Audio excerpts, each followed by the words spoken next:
Morgen. Goedemorgen. Zal ik me heel Willem. achterin leggen? Ja, dat is een goed idee. Hier, ik heb een microfoontje voor je.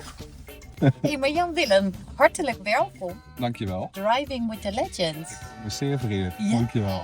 Zullen we de tour dan starten met een van jouw lievelingsliedjes? Ja, zeker. Bob Marley is voor mij wel een... Zijn album heet Legend, maar hij is het ook, denk ik. Je ziet wat hij ook politiek gezien voor elkaar heeft gekregen.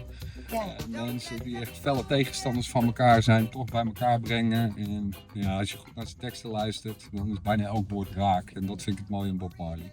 Hey, maar we rijden nu langs de Ja. Sava-tempel. En waar ik laatst achter kwam, waar ik heel verrast over was dat jij kunstarchitectuur gestudeerd hebt. Klopt dat? Ja, op het VWO, of dat is voortgezet onderwijs, zeg maar. Ja. Ik heb voor mij wel het mooiste gebouw is wat ik ooit gezien heb. Ondanks dat ik ook in Rome en dergelijke ben geweest. Wat is er zo uniek aan in jouw opzicht? Ja, de grootte is imposant. Als je binnenkomt, dan het eerste wat gebeurt is... mondje gaat open toch van verbazing. Zo mooi van binnen.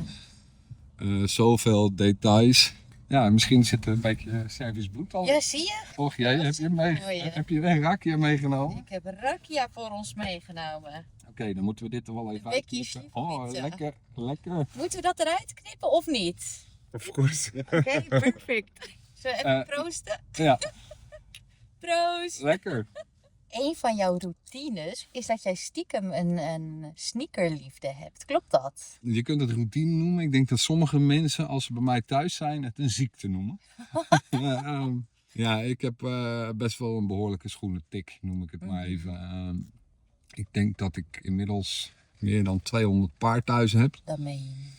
Mijn favoriete model is Nike Air Max One. Hoe is eigenlijk die sneakerliefde begonnen? Air Max is denk ik in Nederland een beetje gekoppeld aan de muziekcultuur die er is. Ja, ik ben een enorme muziekliefhebber. Muziek heeft altijd ook wel bij mij echt een centraal ding in mijn leven. En zeker het model Air Max 90 wordt heel erg geassocieerd met de housecultuur in Nederland zoals die toen ontstaan is. Hoorde ik ook dat jij achter de draaitafel staat. Nou, dat is een groot woord. Ja? Het is een hobby. Dat is eigenlijk begonnen toen ik een jaar of 8 was, denk ik. Ik heb een neef en die had wat ze in Nederland noemen een drive-in show. Dat is eigenlijk een mobiele DJ die naar bruiloften en partijen gaat, zeg maar. En, die had zijn setup in een zomerhuis staan. En daar kwam ik dan als kleine jongen en ik vond dat machtig. Ik keek daar tegenop en ik dacht van wauw, dit is tof. Met met platen zeg maar nog. Eigenlijk, maar dat deed ik met een maatje en dat ben ik eigenlijk wat serieuzer gaan doen als hobby.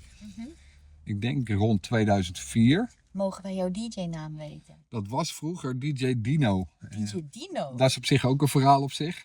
En ik woonde bij mijn ouders in het zuiden van Breukelen, maar ik had heel veel vrienden die in het noorden woonden.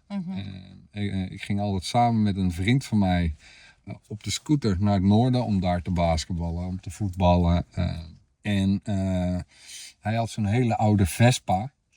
En mijn vrienden noemden dat Flintstone-mobiel. En de Vespa heeft een zadel waarop je, als je voorop zit, het zadel wat lager is.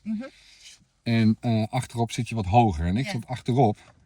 En ik was 2 koppen groter dan hem. Dus ik stak ver boven hem uit. En dat in combinatie met die Vespa die ze de Flintstone-mobiel noemden, was ik Dino van de Flintstones. Ja, stel dat jouw vrienden, je beste vrienden, jou zouden moeten omschrijven. In 3 eigenschappen, laten we zeggen. En jij bent er niet bij. Wat zouden ze dan zeggen over je? Ik denk wel humor. Toch wel sociaal, denk ik. Ben ik het ook over het algemeen wel. En, ik denk empathisch. Ik kan me wel inleven in andere mensen. En vind ik het fijn als ik zie dat mensen door mij toedoen plezier hebben. Dat is ook het mooie effect van een lach. Moet je maar eens op straat lopen in een drukke winkelstraat en lachen. En zien hoeveel mensen je aansteekt die dan ook teruglachen. Ja, en Een lach is aanstekelijk. Inderdaad, en het kost niks.